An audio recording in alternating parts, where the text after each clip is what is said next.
we are going to figure out whether this linear transformation is one-to-one and whether it's onto. And here I'm going to show you the very two standard ways of doing this. So in any class that you have, the most basic way of showing that something's one-to-one is the way I'm going to show you. Maybe I'll do on this side. And then I'm going to show you onto on this side. There can be clever ways of showing that things are one-to-one and showing that things are onto, and we'll see such a clever way in this class for linear transformations.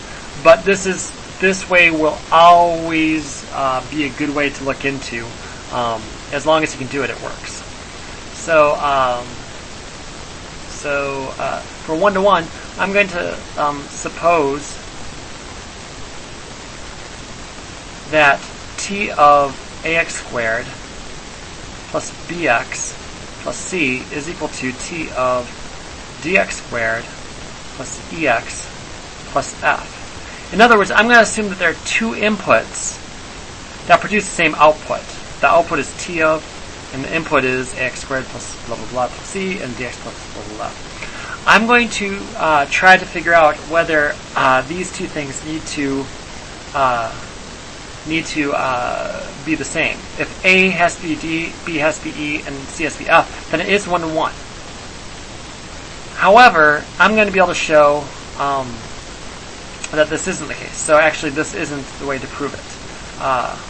What I'm going to do is I'm just going to give you an example of two inputs that are different but produce the same output. And the most basic way of doing this is I'm going to try to show that 1, 1 has two different inputs.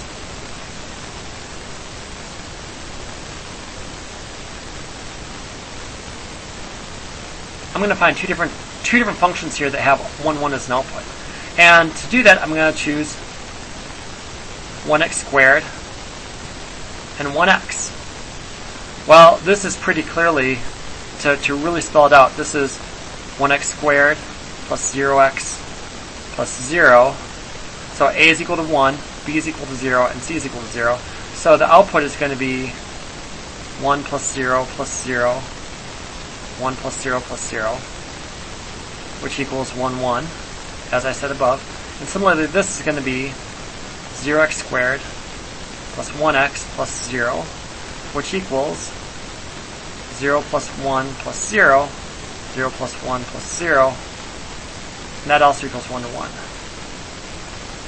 So t is not 1 to 1. That looks like an H. It's supposed to be 1 to 1. 1, 2, 1. Because I have two different inputs, x squared and x. X squared is not the same as x, but they give the same output.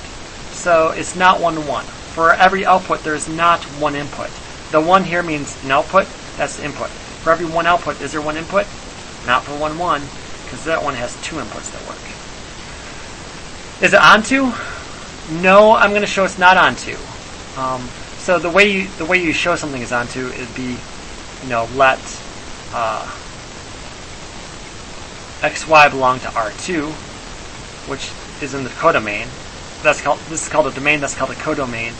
And the range is all the possible things that you get. In other words, is it onto? Means that the range is equal to the codomain. So ideally, if you want to show that something is onto, you'd show that, okay, given x, y, I can find A, B, and C, where A, B, and C might be in terms of x and y, such that the output equals that. But no, I won't do it. Because I'm not going to prove it. So I'm going to say, consider the point 0, 1 belong to R2. I'm going to show that 0, 1 can't work. Can't work. Suppose ax squared plus bx plus c belongs to P2 with t of ax squared plus bx plus c equal to 0, 1. Well, I know that this is equal to a plus b plus c. A plus b plus c. So a plus b plus c, a plus b plus c is equal to 0, 1. Then 0 equals a plus b plus c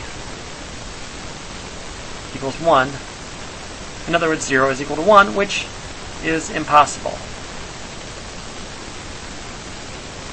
So I got an impossibility. So T is not onto. In particular, you can't get 0, 1. So it's not onto 0, 1.